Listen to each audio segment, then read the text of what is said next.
حکومت کی مشرف کو واپس لانے کے لیے سہولت فراہم کرنے کی پیشکش۔ مشرف کو واپس آنا چاہیے، وہ قانون کا سامنا کریں۔ وزیر قانون اعظم نذیر تارڑ کا یہ کہنا ہے۔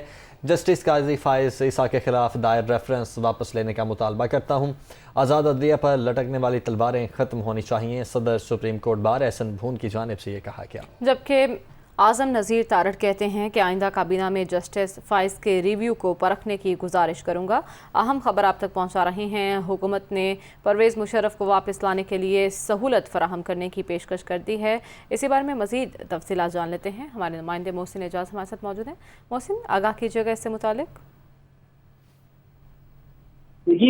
سپریم کورٹ آف پاکستان میں ایک تقریب کے دوران میڈیا سے گفتگو میں وفاقی وزیر قانون کی جانب سے یہ کہا گیا ہے کہ سابق صدر پرویز مشرف کی وطن واپسی کے لیے سہولت فراہم کرنے کے لیے حکومت تیار ہے، اور اس سلسلے میں یہ بھی کہا گیا ہے ان کی جانب سے کہ اس معاملے میں حکومت پرویز مشرف کو واپس لانے کے لیے سہولت فراہم کرنا چاہتی ہے۔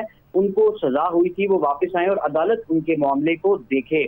اور اس موقع پر اعظم نذیر تارڑ کا یہ بھی کہنا تھا کہ پرویز مشرف کو واپس آنا چاہیے اور قانون کا سامنا کریں وہ واپس آ کے۔ اس کے ساتھ ساتھ صدر سپریم کورٹ بار ایسوسی ایشن کی جانب سے یہ کہا گیا ہے کہ پرویز مشرف کی سزا معطلی کے خلاف اپیل سپریم کورٹ سماعت کے لیے مقرر کرے اور پرویز مشرف کے خلاف قانون کے مطابق کارروائی بھی کی جائے۔ بہت شکریہ محسن، آپ نے اپڈیٹ کیا۔